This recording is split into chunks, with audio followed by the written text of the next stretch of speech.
Сәлем достар, эфирде қайтадан оңай English бағдарламасы, сендермен мен Данияр. Достар, бүгінгі сабағымызда біз келешек формаларының 4-ші түрі Future Perfect Continuous туралы әңгімелейміз. Future Perfect Continuous келешекте орын алатын созылмалы белгілі бір уақытқа дейін іске асатын іс-әрекеттерді, оқиғаларды сипаттау үшін қолданылады.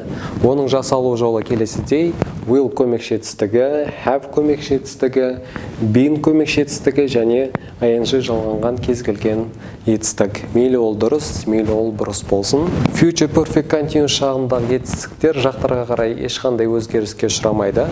I will have been singing when you come. Сен келген кезде мен ән салып жатамын. Екінші жақта you will have been singing when I come. Мен келген кезде сен ән салып жатасың. Үшінші жақта да тура сондай. He немесе she will have been singing when they come. Олар келген кезде ол ән салып жатады. Көпше түрдің барлығында да аталған Future Perfect Continuous шағында етістіктер өзгеріссіз жазылады. Will көмекші етістігі, have көмекші етістігі, been көмекші етістігі және ing жалғанған sing, айту, ән айту деген етістігі қойылады. Future Perfect Continuous шағындағы етістіктер сөйлемнің түрлеріне қарай қандай өзгерістерге ұшырайды.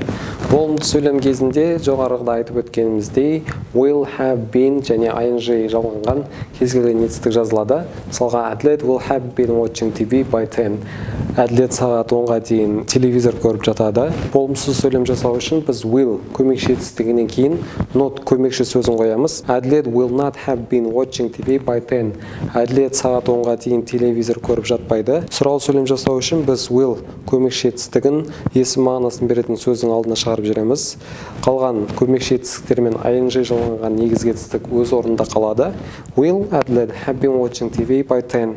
Сағат 10-ға дейін Әділет телевизор көріп жатады ма деген сөйлемді құрастыруға болады. Future Perfect Continuous шағындағы етістік пен Future Continuous шағындағы етістіктердің арасында қандай айырмашылықтар бар? Оны келесідей сөйлемдерден байқауға болады. I will have been reading a book when you call me. Сен телефон шалған кезде мен кітап оқып жататын боламын. Бұл жерде біз Future Perfect Continuous шағында сөйлеп тұрмыз. Сен келешекте белгілі бір уақытта маған телефон шаласын, мен оған дейін кітап оқып жататын боламын деген мағынаны білдіреді. Бұл жерде біз бірінші іс-әрекеттің қай уақытта басталғандығын, келешекте белгілі бір нүктеде, белгілі бір сәтте басталғандығын меңзейміз, бірақ нақты қай уақытта іс-әрекеттің басталғандығы айтылмайды. Және іс-әрекет, яғни оқу, қоңырау шалғанға дейін ғана жалғасады деген мағынаны білдіреді. Ал екінші сөйлемде, яғни Future Continuous шағындағы етістікті қолданатын болсақ, I will be reading a book when you call me. Сен телефон шалған кезде мен кітап оқып жататын боламын деген мағынаны білдіреміз.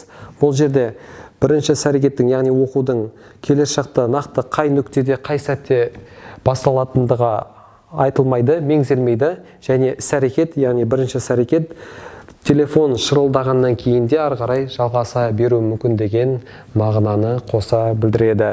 Достар, біз осылайша ағылшын тіліндегі 12 етістік шағын түсіндіруді аяқтаймыз. Келесі сандарымызда біз басқа да тақырыптарға тоқталатын боламыз. Бізбен бірге болыңыздар.